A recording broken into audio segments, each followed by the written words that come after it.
If there's one thing I like, it's theories. Godzilla theories. If there's another thing I like, it's concept art.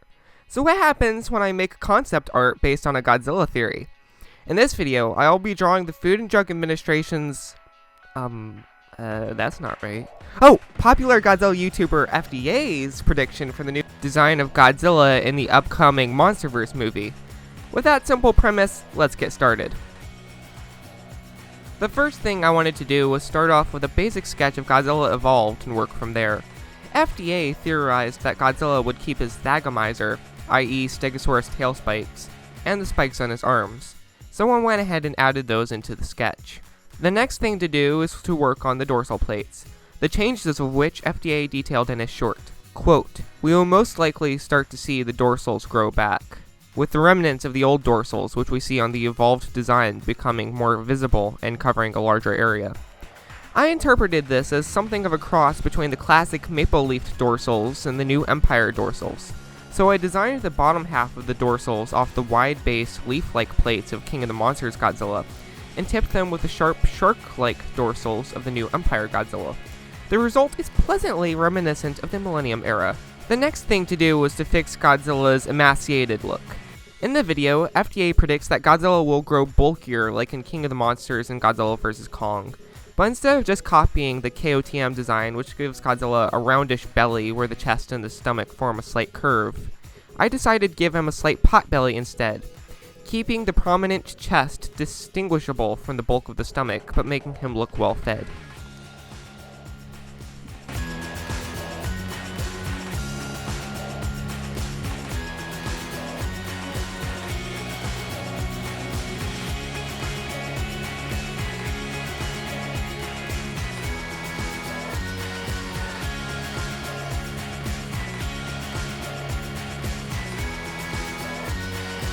Now that the outline was complete, it was time to work on the details, particularly the scales.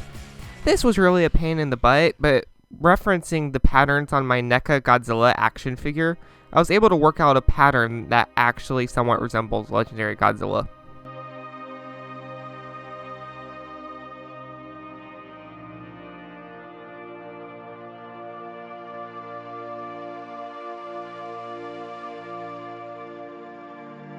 Next, I needed to actually color him, so I just copied the color of legendary Godzilla and used Godzilla 84 as a reference for Godzilla's bone white dorsals.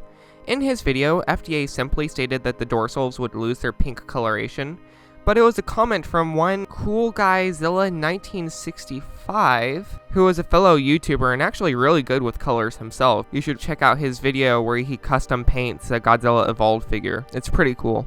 That inspired me to make them bone white instead of medium gray like the rest of his body. And seeing the complete result, I love it. The white dorsals with legendary Godzilla's lighter gray body really gives Godzilla a classic black and white vibe that would look so good on the big screen. Especially if they decided to go with a gray gradient to contrast with King of the Monsters' vivid and beautiful deep blue hues.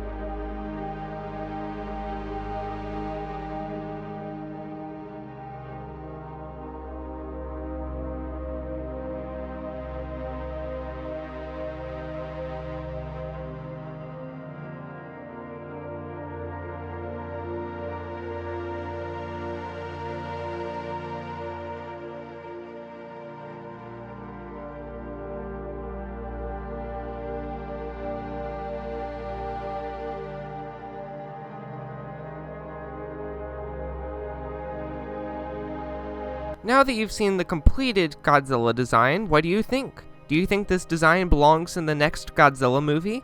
Or do you think I would do better to leave his design to the actual concept artists? In my opinion, this has quickly become one of, if not my favorite Godzilla designs ever. And that's not tooting my own horn, considering it's not really my design but FDA's. Let me know what you think of it in the comments down below. Until then, this has been JP Zilla.